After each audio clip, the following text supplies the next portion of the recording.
बच्चों, welcome to my channel गणित सार। आपका स्वागत है इसमें।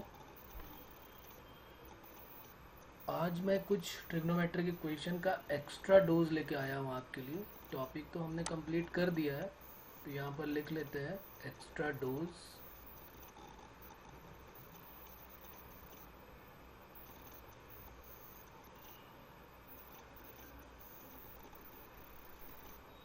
इस एक्स्ट्रा डोज में हम लोग क्या सीखेंगे उसके लिए बात कर लेते हैं। तो ये ऊपर हेडिंग मैंने लिखी हुई है, trigonometric equation, problem based on trigonometric inequalities and solving equation using trigonometric graph. तो हम क्या करेंगे, आज हम ट्रिग्नोमेट्रिक इनइक्वालिटीज़ के बारे में, वैसे तो हम पढ़ चुके हैं, कुछ और इम्पॉर्टेंट क्वेश्चन डिस्कस करेंगे और कुछ और जो दो इक्वेशन गिवन होंगी या एक इक्वेशन गिवन होगी उनके नंबर ऑफ सोल्यूशन के बारे में वो पूछेगा, जो कि मेंस और एडवांस के पॉइंट ऑफ व्यू से बहुत इम्पॉर्टेंट है और आपके लिए बहुत यूज़फुल है। तो चलिए स्टार्ट करते हैं क्वेश्चन से। तो ये हमारा चैनल है गणित सार, इसे आप अगर अभी तक आपने सब्सक्राइब नहीं किया तो इसे सब्सक्राइब करें, क्योंकि इसमें मैं कुछ ना कुछ आपको एक्स्ट्रा अच्छी चीज़ें प्रोवाइड कराने वाला हूँ। ओके, तो चलिए स्टार्ट करते हैं। क्वेश्चन नंबर फर्स्ट से ले लेते हैं। इसमें कोई थ्योरी तो हमें पढ़नी नहीं है, तो प्रॉब्लम ही प्रॉब्लम है और सोल्यूशन का पता हमें चल जाएगा। तो अगर कोई भी क्वेश्चन अगर आपको लगता है कि मैं इसे कर सकता हूँ, तो जैसे मैंने यहाँ पर क्वेश्चन लिख दिया, तो आपकी ड्यूटी क्या है कि आप उसे पॉज कर दीजिए, क्वेश्चन नोट कर लीजिए और पहले अपने से खुद सॉल्व करिए। और अगर सॉल्व हो जाता है तो ठीक है, और अगर नहीं सॉल्व होता है देन उसका जो है सोल्यूशन आप देखिए। ओके बच्चों, चलिए स्टार्ट करते हैं। क्वेश्चन नंबर फर्स्ट सेम है वही, सॉल्व फॉर एक्स। क्वेश्चन है सॉल्व फॉर एक्स, और क्वेश्चन नंबर 1 हमारा है लॉग ऑफ, पहला ही क्वेश्चन मैंने थोड़ा सा ठीक ठाक लिया हुआ है, log of base 2 sine x less than -1। अब ये हमारा क्वेश्चन है, इसका सोल्यूशन हमको फाइंड आउट करना है। अब यहाँ पर अभी तक क्या होता था कि ट्रिग्नोमेट्रिक फंक्शन होता था तो प्रॉब्लम कोई नहीं होती थी, लेकिन अब यहाँ पर लॉग भी आ गया है, थोड़ा सा सतर्क होना पड़ेगा हमको। लॉग की प्रॉपर्टी का आइडिया होना चाहिए हमको कि लॉग की प्रॉपर्टी क्या होती है, लॉग कैसे यूज़ करते हैं, लॉग में क्या क्या हमें रिस्ट्रिक्शन होते हैं। क्योंकि डायरेक्ट अगर मैं करूँ तो ये हमारी प्रॉपर्टी क्या हो जाएगी कि अगर मैं इसको डायरेक्ट सॉल्व करूँ तो साइन एक्स, एक मिनट, ये क्या हो जाएगी हमारी वैल्यू साइन एक्स, और ये less than 2 to the power -1। ये लॉग की प्रॉपर्टी है, लॉग हटेगा तो ये बेस जो है 2 है उसकी पावर में -1 चला जाएगा, तो साइन एक्स की वैल्यू क्या हो जाएगी लेस देन 1/2। ये तो हमें पता चल गया, ये कोई भी कर लेगा। ये प्रॉपर्टी मैं यहाँ पर लिख देता हूँ, लॉग m बेस n अगर है और इक्वल टू यहाँ x है, तो लॉग अगर हम हटाएंगे तो m equal to n to the power x हो जाएगा। इसको बोलते हैं लॉग फॉर्म और ये होती है एक्सपोनेंशियल फॉर्म। तो ये सबको पता है, आइडिया है सभी को, ये एक्सपोनेंशियल फॉर्म है। अब यहाँ पर प्रॉब्लम क्या है, एक लॉग की प्रॉपर्टी और भी होती है कि लॉग x है, बेस में e हो 2 हो कोई प्रॉब्लम नहीं है। ये जो x होता है ना, ये x हमेशा पॉजिटिव होना चाहिए। तो ये जो है कभी नेगेटिव अगर हो गया तो लॉग नेगेटिव नंबर के लिए अनडिफाइंड होता है। तो अब यहाँ पर तो ये साइन एक्स पॉजिटिव भी होता है, साइन एक्स नेगेटिव भी होता है और साइन एक्स 0 भी होता है। तो अब हमें ये ध्यान रखना है कि साइन एक्स जो है वो क्या होना चाहिए, पॉजिटिव ही होना चाहिए, ना तो ये 0 होना चाहिए और ना ही ये नेगेटिव होना चाहिए, ना तो 0 और ना ही नेगेटिव, क्योंकि लॉग जो है वो 0 भी अनडिफाइंड है, लॉग ऑफ 0 अनडिफाइंड, जिनके लिए लॉग नई चीज़ है उनके लिए मैं यहाँ लिख देता हूँ, और लॉग ऑफ कोई भी नेगेटिव नंबर अगर है तो वो भी अनडिफाइंड होता है। तो हमें ध्यान रखना है कि ये दोनों इनइक्वालिटी, तो हमारे पास क्वेश्चन एक ये बन गया और एक ये बन गया, दोनों का कॉमन सोल्यूशन हमको ढूंढना है। कैसे सॉल्व करेंगे दोनों का कॉमन सोल्यूशन, चलिए देखते हैं। सबसे पहले मैं एक सर्कल ड्रॉ करूँगा, जैसे सर्कल वाले मेथड से हम लोगों ने क्वेश्चंस किए हुए थे। उसके बाद फिर उसको जो है डिक्टेट करते हैं, तो थोड़ा छोटा कर लेते हैं अपने सर्कल को। ये हमारा सर्कल हो गया, और इसको अब हम क्या करेंगे, एक्स एक्सिस और वाई एक्सिस बुलाएंगे। चलो भाई एक्स एक्सिस,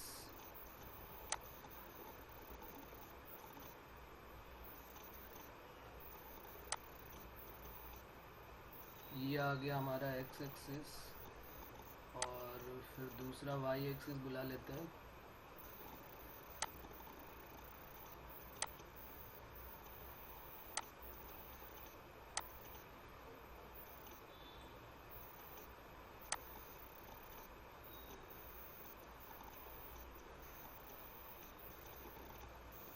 ये आ गया। ओके, तो अब हमें क्या करना है, साइन एक्स। देखिए अगर कोई डाउट होता है तो उसमें हमें क्या करना चाहिए, कैसे हमें पता चलेगा किस एंगल की वैल्यू क्या है।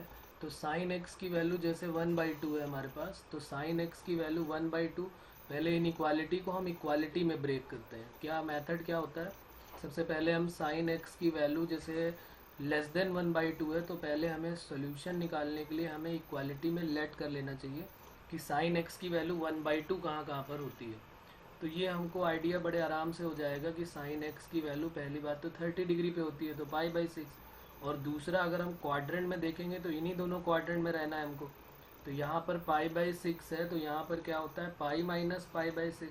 तो ये क्या हो जाएगा, 5 पाई/6। यानी कि एक्स की दो वैल्यूज़ हमको मिल गई, एक पाई/6 और एक 5 पाई/6।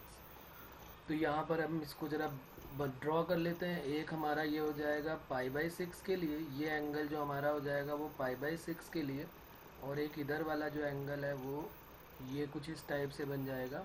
और यहाँ पर क्या हो जाएगा, 5 पाई/6। ये एंगल यहाँ से यहाँ तक क्या हो जाएगा, 5 पाई/6। ये एंगल पाई/6 और ये 5 पाई/6। अब यहाँ पर और जो ये वाली पोजीशन होती है इसको हम बोलते हैं 2n पाई, क्योंकि पता है 0 होता है, फिर 2 पाई, फिर 4 पाई। इसको जनरलाइज कर देते हैं। इसी तरह यहाँ पर भी होता है। यहाँ पर क्या होता है, पाई होता है, फिर 3 पाई होता है, फिर 5 पाई होता है, ऐसे करके होता है ना। तो इसको क्या बोल देते हैं, यहाँ पर जो ये वाला होता है इसको बोल देते हैं, इसको हम क्या बोलेंगे, 2n pi plus pi. 2n pi plus pi. देखो जैसे n की वैल्यू अगर 0 रखोगे तो पाई मिल जाएगा, 1 रखोगे तो 3 पाई मिल जाएगा, 2 रखोगे तो 5 पाई मिल जाएगा। तो ये हमारे पास आ गया। अब हमें ये देखना है कि साइन एक्स की वैल्यू पॉजिटिव होनी चाहिए और 1/2 से बड़ी होनी चाहिए। तो साइन एक्स के बारे में सबको आइडिया है कि साइन एक्स जो है वो इंक्रीजिंग फंक्शन होता है, और अगर इंक्रीजिंग फंक्शन है तो वैल्यू बढ़ाते जाएंगे तो ये वैल्यूज़ जो है वो बढ़ती जाने वाली है। तो यहाँ से यहाँ तक जो पोर्शन होगा, जो हमारा यहाँ उसने बोला है कि साइन एक्स की वैल्यू 1/2 से छोटी होनी चाहिए, तो यहाँ पर तो ये वैल्यू 1/2 है। तो जो ये वाला पोर्शन है, जो ये वाला पोर्शन है यहाँ से यहाँ तक, और जो ये वाला पोर्शन है यहाँ से यहाँ तक, यहाँ से यहाँ तक में क्या होगा, ये साइन एक्स की वैल्यू 1/2 से छोटी होने वाली है ना, क्योंकि ये 0 से स्टार्ट होगा, 0 फिर 1/2 यहाँ पर आएगा, उसके बीच में सारे नंबर होंगे, यहाँ पर जो वैल्यूज़ होंगी वो 0 से 1/2 के बीच में होंगी, और एक जो यहाँ पर वैल्यूज़ होंगी वो जो है वो 1/2 से 0 के मिड में होंगी, यानी 0 से छोटी होंगी। ठीक है, मतलब 0 से बड़ी होंगी सॉरी, और 1/2 से छोटी होंगी। 0 से छोटी तो ले ही नहीं सकते, यानी थर्ड फोर्थ क्वाड्रेंट तो हमारे काम का ही नहीं है अगर हम चाहते 1/2 से। लेकिन हमारे पास ये कंडीशन जो गिवन है ये बताती है कि हमें फर्स्ट और सेकेंड क्वाड्रेंट में ही रहना है। बात क्लियर हो रही है। तो ये जो वैल्यू है, अगर हमें इसी क्वाड्रेंट में रहना है यहाँ से यहाँ तक, और इसमें भी यहाँ से यहाँ तक रहना है, तो बस अब हमारा काम क्या है, इसको जनरलाइज कर लेते हैं। ये 2n पाई है, ये कितना हो जाएगा, 2n पाई प्लस पाई/6, और ये जो है वो 5 पाई/6 है, तो इसको 2n पाई प्लस 5 पाई/6 बोल देते हैं। और ये क्या हो जाएगा, ये तो लिखा ही हुआ है 2n पाई प्लस पाई, ये वाली जो इक्वेशन है एक्स एक्सिस की नेगेटिव डायरेक्शन में। तो अगर हमें 2n पाई से 2n पाई प्लस पाई/6 में ही रहना है, तो ज़रा हम इसको चेक कर लेते हैं कि इसका जो आंसर है, क्या अगर मैं ऐसे लिख दूँ तो काम हमारा चल जाएगा कि नहीं। x belongs to open interval में रहेगा 2n पाई से लेकर 2n पाई प्लस पाई/6। ज़रा चेक कर लेते हैं। जब हम n की वैल्यू 1 पुट करेंगे तो ये क्या मिल जाएगा, 0 to पाई/6। बिल्कुल सही है, 0 to पाई/6 का मतलब यहीं पर रहने वाले हैं फर्स्ट क्वाड्रेंट में। n की वैल्यू 1 पुट कर देते हैं तो 1 जैसे ही पुट करेंगे, 0 के बाद जैसे ही 1 पुट करोगे तो 1 रखेंगे तो पाई से कहाँ तक चली जाएगी वैल्यू, n की वैल्यू 0 पुट करो, पहले 0 पुट करोगे तो 0 to π/6। लेकिन अब यहाँ पर प्रॉब्लम क्या है, अगर हम दूसरा आंसर ये भी लिखना चाहते हैं, ये वाला पार्ट भी तो हमारा आंसर का पार्ट है, तो अभी तो अगर हम n की वैल्यू 1 रखेंगे तो ये मिलेगा, n की वैल्यू 2 रख लेते हैं, n की वैल्यू 1 रखते हैं तो क्या मिलेगा 2π + π/6, यानी फिर इसी क्वाड्रेंट में आ जाएगा। तो यही वाला आंसर हमारा बन रहा है। तो ये वाले पार्ट के लिए हमको क्या करना पड़ेगा, यूनियन लगाना पड़ेगा यहाँ पर, और यूनियन लगाने के बाद हम यहाँ पर क्या लिख देंगे 2nπ + 5π/6 से लेकर कहाँ तक हो जाएगा 2nπ + π। अब आप चाहो तो यहाँ पर चेक कर सकते हो, जो हमारा आंसर है वो हमेशा इसी के मिड में रहने वाला है। देख लेते हैं, n की वैल्यू 1 रखा, 0 रखा, तो पाई से 0 से π/6, और यहाँ पर जब 0 रखा तो 5π/6 से लेके पाई तक, दोनों वेरीफाइड। 1 रखो, 2 रखो, 3 रखो, खूब सारी वैल्यूज़ अपने मन से, आपकी जो वैल्यू है मन में आ रही वो सारी वैल्यूज़ रखोगे। अगर सिर्फ एक ही रखोगे तो सिर्फ एक ही क्वाड्रेंट मिलने वाला है, फिर सेकंड क्वाड्रेंट नहीं मिलेगा। तो इस बात का हमें खास ध्यान देना है कि हमें दोनों क्वाड्रेंट ही चाहिए। तो इसलिए मैंने ये लॉग वाली एक प्रॉपर्टी ले ली है, और ये हमारे लिए इम्पॉर्टेंट है। ठीक है, तो ये क्वेश्चन नंबर फर्स्ट हो गया हमारा। ओके, चलिए अब बात करते हैं क्वेश्चन नंबर सेकंड की। क्वेश्चन नंबर सेकंड में क्या है वो भी लिख लेते हैं। Question number second, sine square theta given है, sine square theta greater than जो है, क्वेश्चन नंबर सेकंड है sine square theta greater than है कॉस स्क्वायर थीटा। अब इसको थोड़ा सा आप सोचिए कैसे करेंगे, और अगर कर सकते हैं तो फिर जवाब दीजिए, और नहीं तो फिर ये वीडियो देखिए आगे, इसको पॉज मत करिए, देखते रहिए। वैसे एक बार क्वेश्चन पढ़ने के बाद क्या लिखना है यहाँ पे, सॉल्व फॉर थीटा, हमें थीटा की वैल्यू फाइंड आउट करनी है। ठीक है, तो कैसे करेंगे इसको, सॉल्व फॉर थीटा के लिए थीटा की वैल्यू फाइंड आउट करनी है, जिसमें हमेशा साइन स्क्वायर थीटा जो है वो कॉस स्क्वायर थीटा से बड़ा आना चाहिए। तो कोई बात नहीं, एक बार आप सोचो, फिर उसके बाद इसको ज़रा मैं सॉल्व करता हूँ। तब तक मैं अपने सर्कल को और एक्स और वाई एक्सिस को बुला लेता हूँ। आप सोचो जल्दी से, टाइम नहीं है, जल्दी सोचिए आप।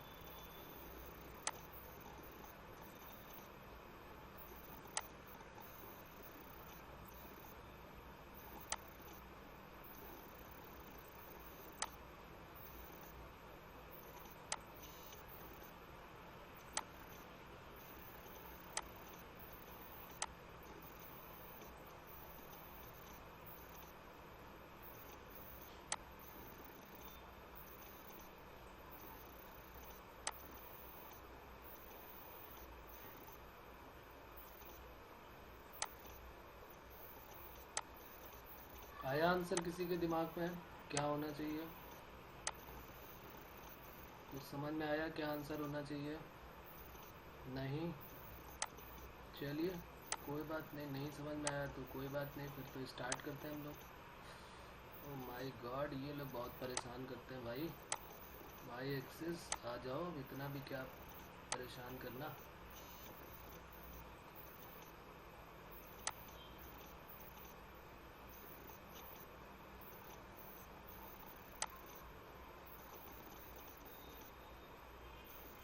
इससे अच्छा तो मेरा सर्कल बन जाता, बस मैं सोच रहा था इसकी मदद ले लेता हूँ। नहीं, इससे अच्छा तो मैं अपना खुद का सर्कल बना देता तो बहुत बढ़िया बन जाता। तो चलिए कोई बात नहीं, देर आए दुरुस्त आए। तो अब हमें क्या करना है, इसको करने के लिए हमें क्या करना पड़ेगा, यहाँ पर हमारे पास जो प्रॉब्लम है sine square theta greater then cos square theta. तो एक काम करता हूँ मैं इसको मैं क्या करूँगा कि मुझे कुछ आइडिया आ रहा है कि अगर मैं एक साइड ले लूँ तो यहाँ से कुछ फार्मूला बनने वाला है। तो मैंने क्या किया, cos square theta minus sign square theta कर लिया और उसको लेस देन 0 कर दिया। आइडिया हो गया कि क्या आने वाला है, cos square minus sine square क्या बन जाएगा, कॉस 2 थीटा लेस देन 0। अब कॉस 2 थीटा में 2 थीटा जो है वो एंगल हो गया, कॉस थीटा कहाँ कहाँ पर निगेटिव होता है। तो सबको आइडिया है कि भाई ये जो है वो π/2 है और ये 3π/2 है। तो कॉस जो है वो इसी क्वाड्रेंट में निगेटिव होता है, π/2 to 3π/2। सेकंड और थर्ड में, क्योंकि फर्स्ट में पॉजिटिव और सेकंड में नेगेटिव, थर्ड में नेगेटिव और फोर्थ में जो है वो पॉजिटिव। तो हमारा जो एंगल होगा वो या तो इस क्वाड्रेंट में होगा या तो यहाँ पर होगा। तो अब यहाँ पर हम क्या करेंगे, इस 2 थीटा को ऐसे लिख लेंगे कि 2 थीटा की भाई वैल्यू π/2 से लेकर कहाँ तक होनी चाहिए, 3π/2 तक। और इसको कर लेते हैं जनरलाइज करने के लिए हमें क्या करना पड़ेगा, 2nπ ऐड कर देना होगा, 2nπ प्लस π/2 और यहाँ पर भी 2nπ प्लस 3π/2। तो यहाँ से हम थीटा की वैल्यू कैलकुलेट कर लेते हैं, जो कि आ जाएगी nπ प्लस π/4 से nπ प्लस 3π/4। तो ये हमारा जो है आंसर हो जाएगा। इसमें तो खैर इतनी प्रॉब्लम नहीं आएगी, बस यहाँ पर हमें ये ध्यान रखना है कि जब भी कभी इस टाइप का केस दिखाई देगा तो हमारे दिमाग में आ जानी चाहिए भाई कि ये वैल्यू जो है वो cos square theta minus sign square theta हम बना सकते हैं और उसके बाद कोई प्रॉब्लम नहीं होगी हमको। एक और ले लेते हैं, चलिए क्वेश्चन नंबर 3 ले लेते हैं, ये तो इजी था हमारा। क्वेश्चन नंबर 3 में कह रहा है कि cos x की जो वैल्यू है वो -1/2 से छोटी होनी चाहिए, cos x लेस देन -1/2। इसके लिए हमें क्या करना पड़ेगा, फिर एक ग्राफ ड्रॉ कर लेते हैं और पहले इक्वालिटी ले लेते हैं कि cos x की वैल्यू -1/2 कहाँ पर आएगी। तो cos x हमको पता है कि किस किस क्वाड्रेंट में नेगेटिव देता है, एक ये सेकंड में देगा और एक ये थर्ड में देगा। तो यहाँ पर होता है पाई प्लस थीटा और यहाँ पर क्या होता है, यहाँ पर होता है पाई माइनस थीटा और यहाँ पर क्या होता है पाई प्लस थीटा।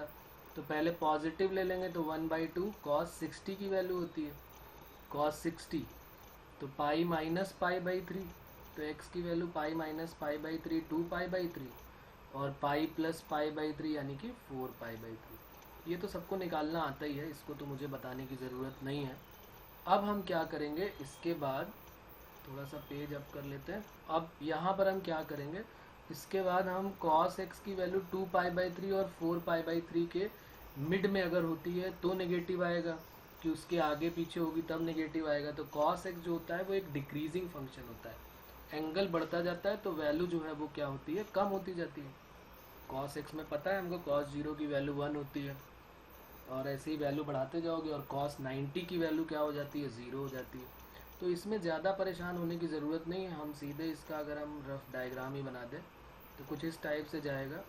एक हमारा एंगल यहाँ पर आएगा 2π/3 और एक इस क्वाड्रेंट में आ जाएगा, उस एंगल का नाम क्या हो जाएगा, इसको मैं अगर किसी दूसरे कलर से बनाना चाहूँ तो ये एंगल क्या हो जाएगा 4π/3, यही होगा ना। अब 2π/3 से 4π/3 के बीच में ज़रा सोचते हैं, सोचो यहाँ पर वैल्यू आई है -1/2 और यहाँ पर भी -1/2 है। तो देख लो कोई एक वैल्यू और लेके देख लो, यहाँ पर जब यहाँ पर आओगे तो वैल्यू cos पाई की वैल्यू क्या हो जाएगी, -1, cos पाई -1 ही तो होगा। और यहाँ से यहाँ तक जब देखोगे तो ये वैल्यू 0 की वैल्यू 1 आई थी, फिर उससे बड़ी उससे छोटी वैल्यू हुई, फिर और छोटी हुई, फिर यहाँ पर 1/2 हुई, फिर cos 90 की वैल्यू 0 हो गई, फिर उसके बाद ये नेगेटिव होने लगी। तो ये यहाँ से यहाँ तक जो पार्ट है हमारा, अगर मैं इसको शेडेड कर दूँ, ये वाला जो पोर्शन है हमारा यहाँ से यहाँ तक जो ये वाला पोर्शन है, तो यहाँ के पोर्शन में अगर हम देखेंगे तो जो cos x है वो हमेशा नेगेटिव वैल्यू देने वाला है। चाहो तो आप चेक कर सकते हो, कोई भी वैल्यू ले लो और उसको चेक कर सकते हो। इसका भी मैं एक दूसरा तरीका ही बताने वाला हूँ। तो x की वैल्यू क्या हो जाएगी, 2π/3 से लेकर 4π/3 के मिड में अगर ले गए, कोई भी वैल्यू ले लो तो हमेशा cos x की वैल्यू -1/2 से कम आएगी। इसको जनरलाइज कर लेते हैं तो 2nπ प्लस 2π/3 से लेकर 2nπ प्लस 4π/3। तो इसमें अगर बच्चों कोई प्रॉब्लम आती तो एक दूसरा मेथड भी मैंने बताया हुआ था, उसके बारे में भी मैं यहाँ बात कर लेता हूँ कि वो दूसरा मेथड क्या था। उसमें थोड़ा सा टाइम लगेगा लेकिन वो और क्लियर कर देगा क्वेश्चन को, और वो उसके बारे में भी मैं क्लास में डिस्कशन कर चुका हूँ। तो यहाँ लिख लेते हैं सेकंड मेथड, और वो सेकंड मेथड क्या होता है, और वो भी इम्पॉर्टेंट है, इजी है, ऐसा कुछ नहीं है, थोड़ा सा टाइम कंज्यूमिंग होता है। मैंने बताया था कि अगर यहाँ पर cos x की वैल्यू लेस देन -1/2 है तो हमें क्या करना चाहिए, हमें ग्राफ ड्रॉ कर लेने चाहिए। कौन कौन से ग्राफ ड्रॉ कर लेने चाहिए, एक y = cos x का और एक y = -1/2 का। दोनों के ग्राफ को ड्रॉ कर लेना चाहिए। तो चलिए मैं जल्दी से ऐसे रफली ग्राफ ड्रॉ कर देता हूँ, क्योंकि अगर उससे बनाया तो बहुत टाइम लगने वाला है। और आप लोग तो समझदार हैं तो कोई प्रॉब्लम नहीं होगी, समझ ही लेंगे, है कि नहीं। तो cos x की जो वैल्यू है, जो cos x का ग्राफ है वो कुछ इस टाइप से जाने वाला है, ये ऐसे ऐसे ऐसे ऐसे, और इधर भी यहाँ पर अगर मैं ले लूँ तो इस टाइप से कुछ जाएगा। तो चलिए मैं पहले इसमें cos x का ये y equal to cos x हमारा आ गया। अब दूसरा ग्राफ दूसरे कलर से ड्रॉ कर देता हूँ, y इक्वल टू -1/2 का। तो y इक्वल टू -1/2 का जो ग्राफ है ये 0 है, ये यहाँ 1 है, यहाँ बीच में 1/2 आएगा लेकिन प्लस का, और ये -1 है, तो ये जो है, ये जो पॉइंट है ये -1/2 आएगा। तो इसका ग्राफ जब ड्रॉ करेंगे तो इसको किसी दूसरे पोर्शन से, किसी दूसरे कलर से ड्रॉ कर लेते हैं जो अलग दिखाई दे। चलिए ब्लैक ले लेते हैं। तो यहाँ पर जब y इक्वल टू -1/2 का ग्राफ ड्रॉ होगा तो कुछ इस टाइप से होगा, एक ऐसी लाइन जो पैरेलल टू होगी x एक्सिस, और कुछ इस टाइप का ग्राफ होगा y इक्वल टू -1/2 का। इसके बारे में बताने की मुझे ज़रूरत नहीं है, मेरे ख्याल से सबको आइडिया है। अब इसमें हमको देखना है कि जो हमारा पोर्शन है शेडेड वो कौन सा आने वाला है, इसमें कौन सा पोर्शन हमारा होगा जिसमें cos x जो है, cos x की वैल्यू जो है वो हमारी इससे कम होने वाली है। वो हमें ढूंढना है कि कौन सा पोर्शन ऐसा होगा जिसमें cos x की वैल्यू -1/2 से कम होगी। तो हमें देखना है कि किसका ग्राफ ऊपर है, किसका ग्राफ नीचे है। जिसका ग्राफ ऊपर होगा उसकी वैल्यू बड़ी होगी। ये भी एक कॉन्सेप्ट होता है कि जिसका ग्राफ ऊपर है उसकी वैल्यू बड़ी होगी। जैसे यहाँ से देखेंगे, अगर हम यहाँ से यहाँ तक -1 से, तो हम देख रहे हैं कि ये जो वैल्यू है यहाँ पर, ये जो एंगल है वो कितना है, π/2 है, और ये कितना है 3π/2 है, और ये कितना है 2π है।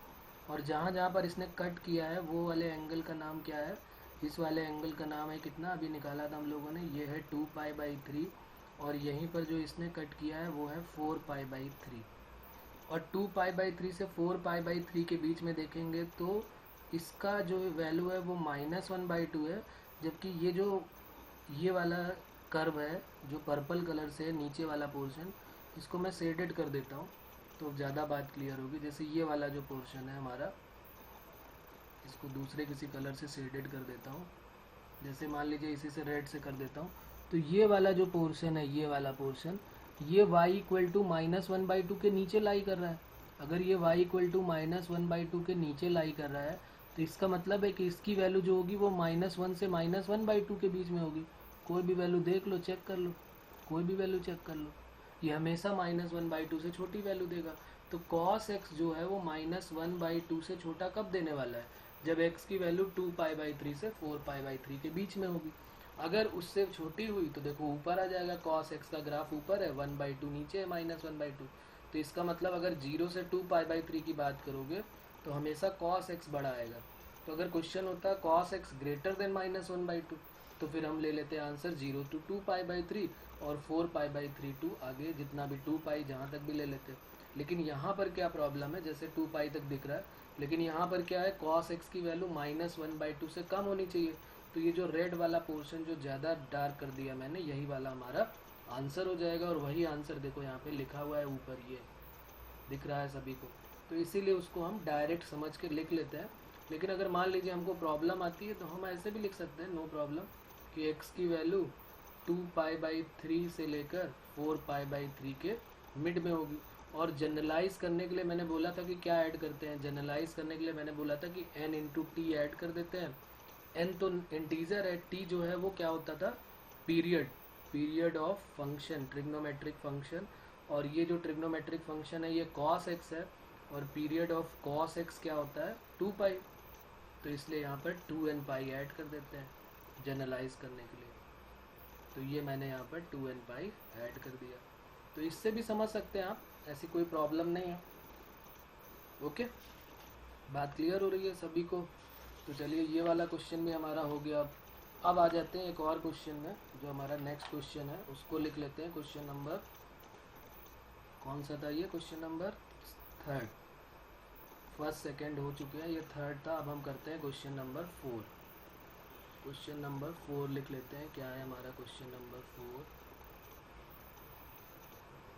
क्वेश्चन नंबर 4 है हमारा, एक मिनट, क्वेश्चन नंबर 4 लिख लेते हैं। If 2 sine square, right down, if 2 sine square x minus pi by 3 minus 5 sine x minus pi by 3 plus 2 less than 0, then x belongs to. और ऑप्शन भी यहाँ पर नोट कर देता हूँ मैं, क्या क्या ऑप्शन है हमारे। फर्स्ट ऑप्शन है 12n माइनस 5 डिवाइडेड बाई 6 और मल्टीप्लाई में है pi, comma 4n plus 1 pi by 2। n जो है वो बिलोंग्स टू इंटीजर है, सभी में लिखा होगा, बाद में लिख दूंगा मैं कि n जो है वो इंटीजर है, वैसे सबको आइडिया तो है ही है। दूसरा है 6n minus 1 into pi whole divided by 6, 2n plus 1 into pi whole divided by 2। और सी ऑप्शन हमारा है 4n plus 1 pi by 6 to n pi.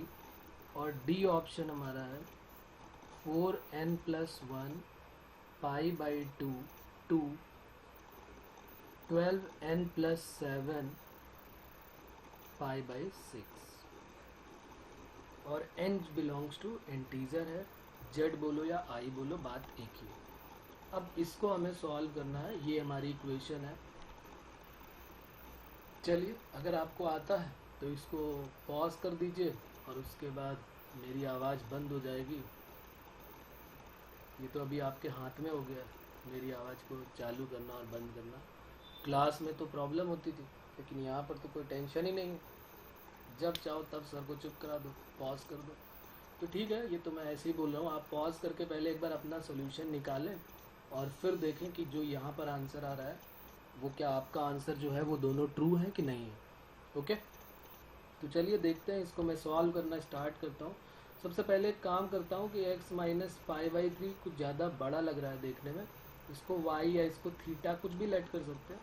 x minus y by 3 pi by 3 था तो उसको मैंने y लेट कर लिया, तो हमारी इक्वेशन जो है वो आ गई 2 साइन स्क्वायर y हो जाएगा माइनस 5y और प्लस 2 हो जाएगा।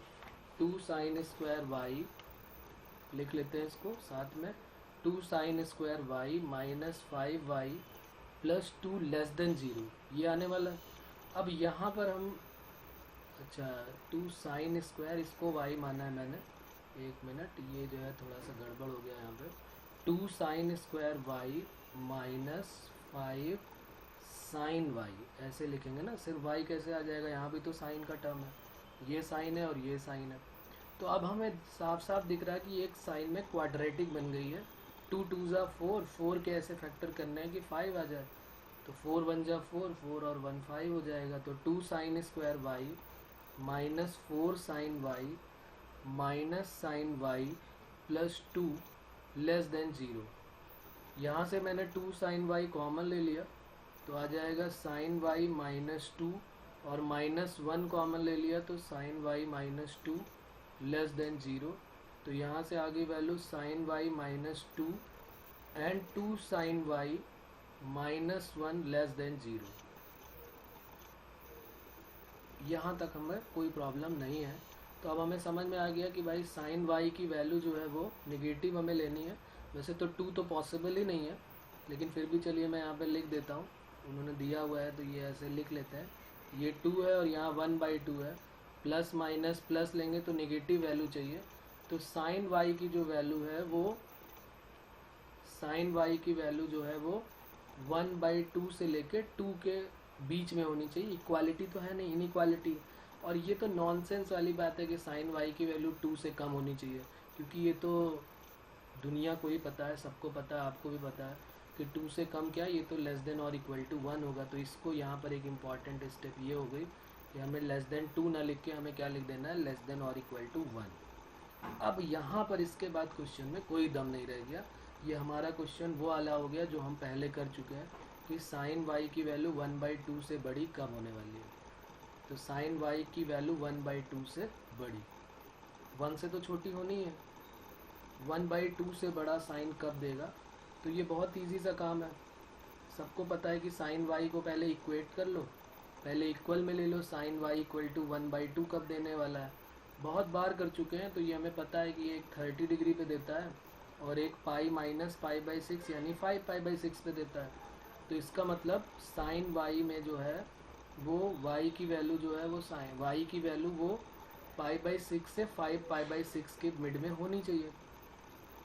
बात क्लियर हो रही कि नहीं? चाहो तो उसको सर्कल से ड्रॉ करके देख लो, और चाहो तो उसको जो है वो अभी जो मैंने बताया कि दोनों के ग्राफ ड्रॉ कर लिए, जैसे एक ये 1/2 हो गया और एक ये हो गया इधर 1/2 हो गया, दोनों में ये हो जाएगा पाई/6 और ये हो जाएगा 5 पाई/6 और 2n पाई ऐड कर दो। ये वाला पोर्शन जो हमारा है, ये वाला पोर्शन ही तो आएगा ना, पाई/6 से लेकर 5 पाई/6 तक ये वाला पोर्शन।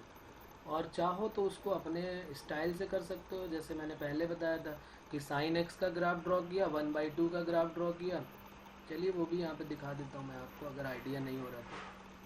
दोनों ही मेथड का आइडिया आपको होना बहुत ज़रूरी है, क्योंकि किसी भी मेथड से आप करें आपका आंसर सही आने वाला है। और अगर एक मेथड से कभी कोई प्रॉब्लम इन केस फंसती भी है, वैसे तो नहीं फंसेगी, लेकिन अगर कभी फंसती है तो फिर हम दूसरे से कर सकते हैं, हमें दोनों का आइडिया होना चाहिए। एक y equal to sine x हो गया, एक दूसरा ड्रॉ कर देता हूँ y इक्वल टू 1/2। तो y इक्वल टू 1/2 क्या हो जाएगा, ये 1 हो गया यहाँ से यहाँ तक, ये एक लाइन बन गई y इक्वल टू 1/2 की, ये y इक्वल टू 1/2 हो गया। कहाँ कहाँ पर 1/2 देने वाला है, एक इस एंगल पे देगा और इस एंगल पे देगा।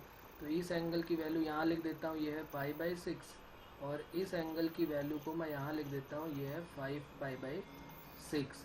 तो अब यहाँ पर हमको दिख रहा है कि पाई/6 और 5 पाई/6 के बीच में कहाँ पर हमारा जो है वैल्यू बड़ी होने वाली। तो जिसका ग्राफ ऊपर हमें साइन वाई ग्रेटर देन चाहिए 1/2 से, तो साइन वाई का ग्राफ 1/2 के ऊपर होना चाहिए। तो कौन सा पोर्शन हमें साफ सुथरा दिखाई दे रहा है कि भाई ये देखो, यहाँ से लेके यहाँ तक का पोर्शन देख लो, इसको किसी भी उससे कर लो, तो यहाँ से यहाँ तक हमेशा ये वैल्यू, ये वाली वैल्यू या तो ये वाली वैल्यू, हमेशा ये वैल्यू जो होगी वो हमेशा जो है वो पाई/6 से 5 पाई/6 या उसके मल्टीपल में 2n पाई ऐड करने के बाद ही आने वाली है। और यहाँ पर भी मैं वही लिखने वाला हूँ, क्योंकि ये 2n पाई क्या हो जाएगा प्लस पाई/6, और ये क्या हो जाएगा 2n पाई प्लस 5 पाई/6। तो दोनों मेथड से किसी से भी आप आंसर निकालेंगे तो आपका आंसर साइन वाई में y बिलोंग्स टू क्या हो जाएगा, y बिलोंग्स टू क्या हो जाएगा पाई/6 टू 5 पाई/6। और y की वैल्यू क्या है, y की वैल्यू क्या आने वाली है। अच्छा, इसको जनरलाइज भी चलिए कर देते हैं। तो इसमें मैंने 2n पाई ऐड कर दिया, इधर भी 2n पाई ऐड कर दिया। अब y की वैल्यू आप बस पुट कर दो, हमारा काम हो गया। y हमने x माइनस पाई/3 था, तो y की वैल्यू मैंने रख दिया x माइनस पाई/3, और ये कहाँ से कहाँ तक हो गया 5 पाई/6 से 2n पाई प्लस, और ये 2n पाई प्लस पाई/6।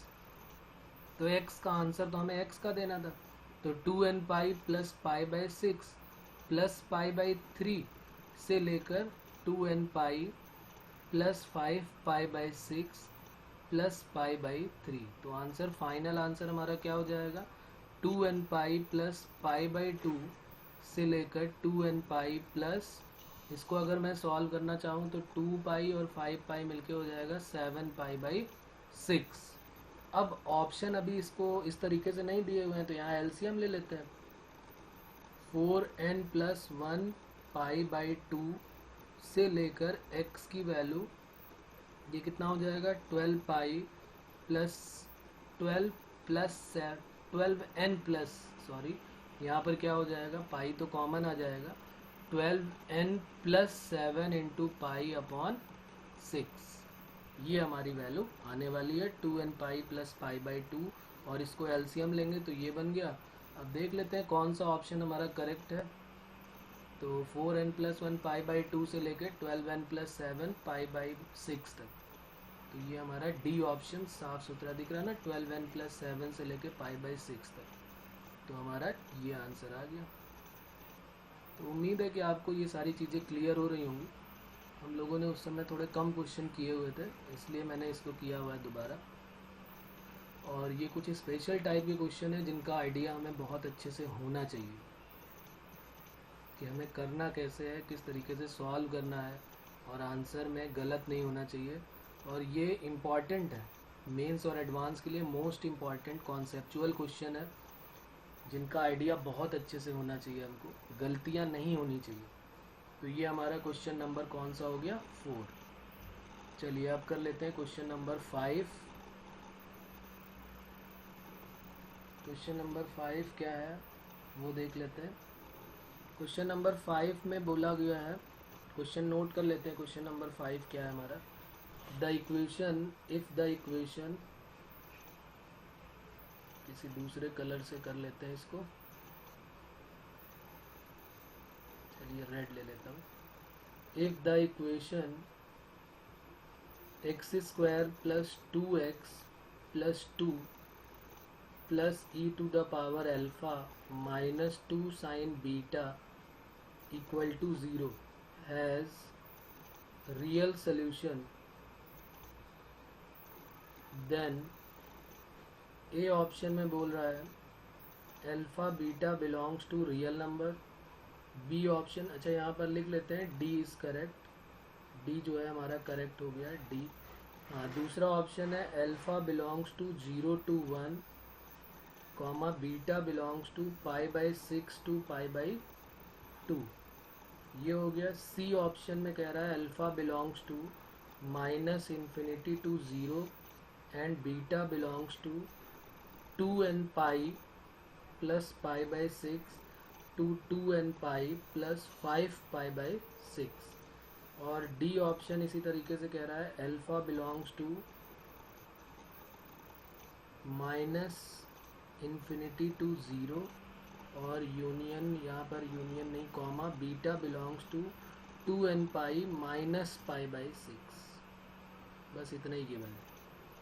तो अब ये एक इम्पॉर्टेंट क्वेश्चन है, कॉन्सेप्चुअल क्वेश्चन एक ये भी आ गया है। अब फिर वही बात मैं कहूँगा कि अगर आपको लगता है कि आप कर सकते हैं तो आप फिर मुझे थोड़ी देर के लिए पॉज कर दें और फिर शुरू हो जाएं और देख लें अपनी काबिलियत को तुरंत यहाँ पर कि क्या मैं इस काबिल हूँ कि इस क्वेश्चन को कर सकता हूँ।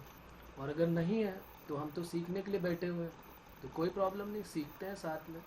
और वैसे बहुत ईजी है, कई लोग करेंगे तो कर भी लेंगे, ऐसा कुछ नहीं कि इसमें कोई ख़ास बहुत बड़ा काम है। एक बार इक्वेशन लिख लेते हैं यहाँ पर फिर से, x square plus 2x plus constant जो है वो इस तरीके से है 2 plus e to the power alpha minus 2 sine beta equal to 0। कह रहा ना रियल सोल्यूशन है। ये बहुत इंपॉर्टेंट पॉइंट होता है, जब भी वो कह देता है ना रियल सोल्यूशन, तुरंत हमारे दिमाग में आना चाहिए कि d ग्रेटर देन और इक्वल टू 0। बहुत ही इंपॉर्टेंट चीज़ है और बहुत छोटी सी चीज़ है। 10th क्लास से हम पढ़ते आ रहे हैं कि अगर उसने बोला x रियल है तो d ग्रेटर देन और इक्वल टू 0 होना ही होना चाहिए। तो इसका d निकाल लेते हैं। a की वैल्यू 1 है, b की वैल्यू 2 है और c की वैल्यू जो है वो 2 plus e to the power alpha minus 2 sine beta. तो d equal to b square minus 4ac, तो b square means 4 minus 4a और c की वैल्यू है 2 plus e to the power alpha minus 2 sine beta greater than और equal to 0। अब क्या करेंगे, यहाँ पर 4 और 4 तो कॉमन लेके कट हो जाएगा। अब हम यहाँ पर क्या करते हैं, 4 से डिवाइड कर देते हैं, तो 1 minus 2 minus e to the power alpha plus 2 sine beta और यहाँ पर क्या हो जाएगा ग्रेटर देन और इक्वल टू 0। तो 2 साइन बीटा जो है वो ग्रेटर देन और इक्वल टू हो जाएगा 1 माइनस 2 माइनस 1, इधर आया तो 1 और ये हो गया ई टू द पावर अल्फा। अब यहाँ पर साइन बीटा की वैल्यू क्या हो जाएगी, अगर मैं इसको 2 से डिवाइड कर दूँ तो half plus half e to the power alpha. अब देखिएगा यहाँ तक तो सब लोग कर लेंगे मेरे ख्याल से, प्रॉब्लम इसके बाद भी नहीं होने वाली है। थोड़ा सा दिमाग लगाएंगे तो सब पूरी कहानी क्लियर होने वाली है।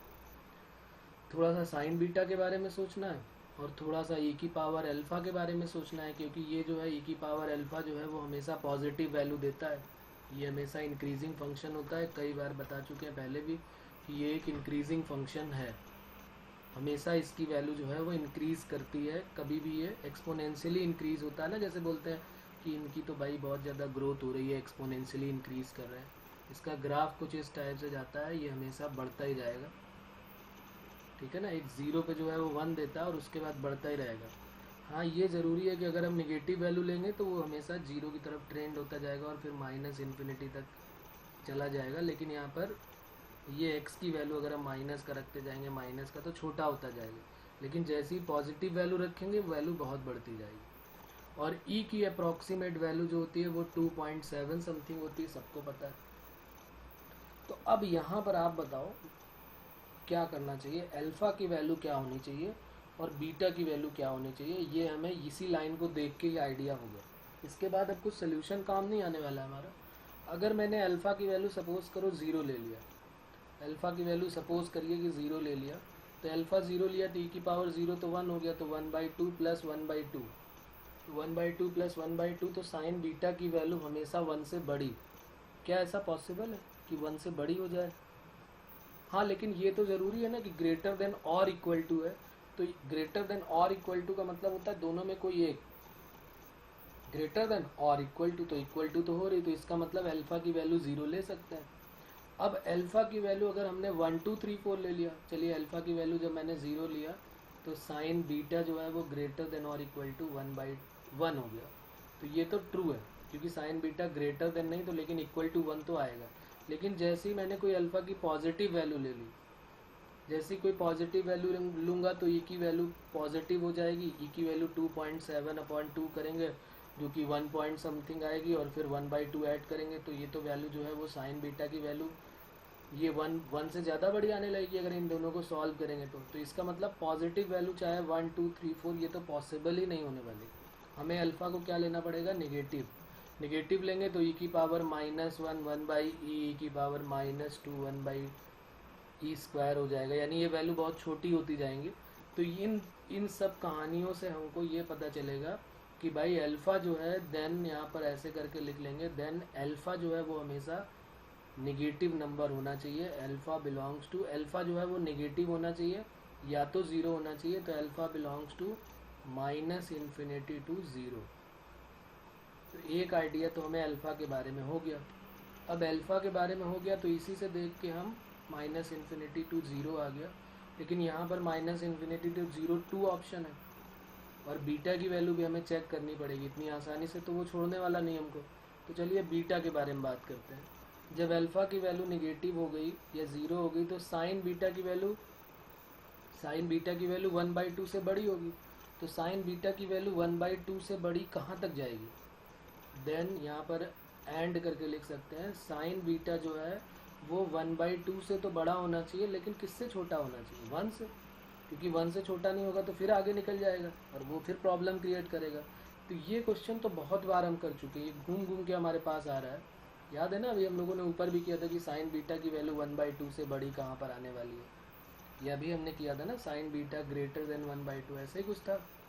साइन बीटा, हाँ ये लिखा हुआ है साइन बीटा ग्रेटर देन 1/2, बस वहाँ इक्वालिटी आ गई। तो हमारा आंसर यही आने वाला है कि 2n पाई प्लस π/6 से लेके 2n पाई प्लस 5π/6। ऊपर सारी कहानी लिखी हुई है तो अब वो उस कहानी को मैं रिपीट ना करते हुए सीधे लिख देता हूँ, बीटा बिलोंग्स टू, और यहाँ पर इक्वालिटी भी साथ में है, ग्रेटर देन है और इक्वल टू भी 1/2 होना चाहिए। तो 2n pi plus π/6, 2n pi plus π/6 to 2n pi plus 5π/6। तो ये हमारा आंसर आ जाएगा। तो अब यहाँ पर अल्फ़ा भी आ गया हमारे पास और बीटा भी आ गया हमारे पास। बस उन्होंने वहाँ पर क्या किया हुआ है, उन्होंने वहाँ पर इक्वालिटी नहीं लिया हुआ है, तो कोई प्रॉब्लम नहीं है।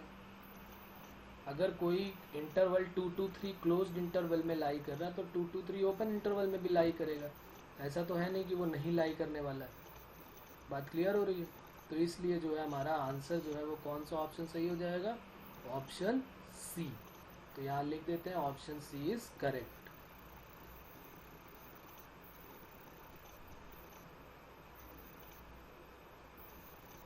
तो ये भी क्लियर हो गया होगा क्वेश्चन, बहुत इजी सा क्वेश्चन था। क्वेश्चन नंबर कौन सा था ये हमारा 5। तो इनइक्वालिटी पे बेस्ड हमने 5 क्वेश्चन कर लिया। अब 5 क्वेश्चन जो है वो हम कुछ अलग टाइप के करते हैं जिसमें हमें इनइक्वालिटी का यूज़ नहीं करना पड़ेगा। उसके लिए हमें क्या करना पड़ेगा, जो इक्वेशन गिवन होती इक्वल वाले टर्म दिए होंगे उनको कैसे करेंगे उसके बारे में बात करते हैं। और उनके क्वेश्चन कैसे सॉल्व करेंगे। तो जैसे सबसे इजी क्वेश्चन से स्टार्ट करते हैं, उसमें हमें क्या करना होता है उसके बारे में भी हम पहले बात कर चुके हैं, लेकिन अब थोड़े से और अलग क्वेश्चन कर लेते हैं। क्वेश्चन नंबर 6, क्वेश्चन नंबर 6 कह रहा find the number of solution, find the number of solution of sine x equal to modulus of x upon 10। Sine x equal to modulus of x upon 10, ये हमारा question है। Find the number of solution, और option भी चलिए यहाँ लिख लेते हैं। ए की वैल्यू 2 है, बी की वैल्यू बी ऑप्शन में 4 है, सी ऑप्शन में 6 है और डी ऑप्शन में 8 है। तो करो, ट्राई करो, अगर समझ में आता है तो पॉज करके वीडियो को इसको पहले सॉल्व करो और फिर देखो कौन सा ऑप्शन करेक्ट है, और अगर नहीं आता है तो फिर मेरे साथ देखते हैं कैसे सॉल्व करेंगे इसको। एक बार अपने से ज़रूर ट्राई करना चाहिए, हमको देखना चाहिए कि हमारा कौन सा ऑप्शन करेक्ट आ रहा है, क्या हमने सही किया हुआ है, और नहीं सही किया तो अभी मैं तो बता ही रहा हूँ कैसे करना है। तो हमें क्या करना पड़ता है, सबसे पहले इन दोनों का, जब भी कभी इस तरह के नंबर ऑफ सोल्यूशन वाले क्वेश्चंस आते हैं, इसके 2-3 क्वेश्चन हमने क्लास में डिस्कस किए हुए थे, तो मैंने बताया था कि इस तरह के क्वेश्चन में हम डायरेक्ट कुछ नहीं कर सकते, हमें क्या करना चाहिए, दोनों के ग्राफ ड्रॉ कर लेने चाहिए, और फिर हमें उन दोनों के ग्राफ ड्रॉ करने के बाद देखना चाहिए कि वो दोनों कितने पॉइंट पे इंटरसेक्ट कर रहे हैं, और जितने भी इंटरसेक्शन पॉइंट होंगे वही हमारा आंसर हो जाएगा कि भाई इतने जगह पे कट किया तो इतने ही नंबर ऑफ सोल्यूशन हो जाएंगे। इसका कोई ये नहीं पूछ सकता हमसे कि क्या क्या वैल्यूज़ आ रही हैं, वो सिर्फ इसमें पूछेंगे कि नंबर ऑफ सोल्यूशन क्या आ रहा है। तो हमें क्या क्या ड्रॉ करना है, सबसे पहले ग्राफ ड्रॉ करना है y equal to sine x का, और एक ग्राफ ड्रॉ करना है y equal to modulus of x upon 10 का, और फिर देख लेना है कि नंबर ऑफ सोल्यूशन कितने आ रहे हैं। तो y equal to sine x का ग्राफ ड्रॉ करते हैं, ये हो जाएगा, चलिए इसको थोड़ा मैं बुला लेता हूँ, सही से कर लेते हैं थोड़ा x और y एक्सिस के बारे में। वैसे ये लोग आते नहीं बहुत जल्दी, टेढ़े लोग हैं, लेकिन फिर भी मैं इनको बुलाने की कोशिश करता हूँ।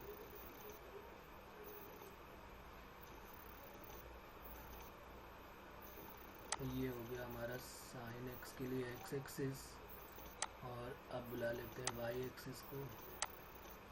चलो भाई आ जाओ y एक्सिस, ये देखो, ये बहुत इनका नाटक है भाई।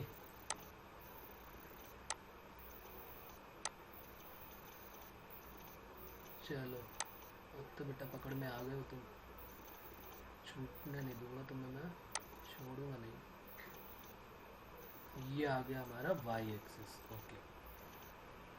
अब जरा इसको ड्रॉ करते हैं यहाँ पर। तो यहाँ पर हम क्या करेंगे, इसके लिए पहले तो इरेज करेंगे, और अब जरा साइन एक्स का ग्राफ ड्रॉ करता हूँ, देखिएगा आप लोग। तो y equal to sine x का ग्राफ कैसे हो जाएगा हमारा, जो यहाँ से स्टार्ट होगा sine x, oh my god भाग गया। चलो कोई बात नहीं, y इक्वल टू, अब हम फिर से एक बार ट्राई कर लेते हैं, इसको बुला लेते हैं भाई, आजा।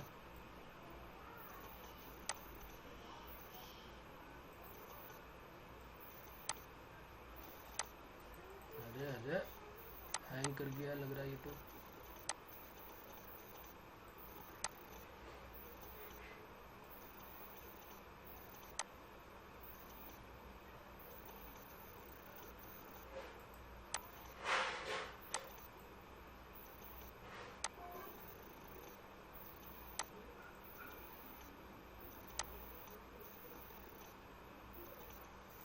देख रहे हो कितना परेशान करते हैं लोग, 2-2 मिनट के बाद आता है। बहुत भाव बढ़े भाई आप लोगों के,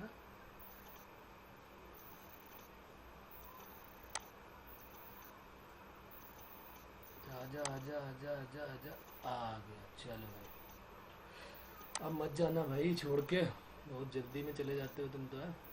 चलिए तो अब हम क्या काम करते हैं यहाँ पर, y equal to sine x का ग्राफ ड्रॉ करते हैं। ये हमारी वैल्यू यहाँ पर दे देगा और ये यहाँ पर दे देगा।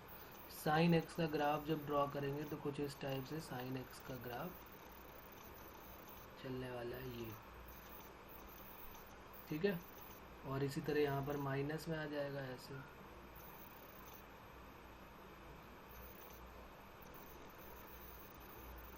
अब ये हो गया y equal to sine x का ग्राफ। आगे चलो, आगे बढ़ लेते हैं, इसको थोड़ा सा आगे बढ़ा देते हैं।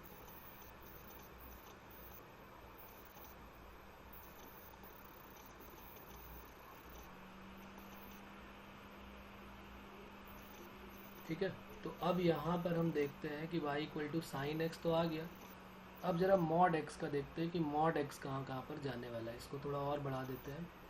ये जो हमारा ग्राफ आया है इसको थोड़ा और आगे बढ़ाना पड़ेगा हमको, क्योंकि यहाँ पर हमें दिख रहा है साफ साफ ये 0 है, ये पाई है, ये 2 पाई है और ये 10 के लगभग में जा रहा है। तो x की वैल्यू 10 के लिए हमें क्या करना पड़ेगा भाई, पाई की वैल्यू होती है 3.14, तो 3 पाई जो है वो 9.3 और 9.42 यानी कि 3 पाई के थोड़ा सा आगे निकलने वाला है ये 10, और ये y की मैक्सिमम वैल्यू 1 देने वाला है।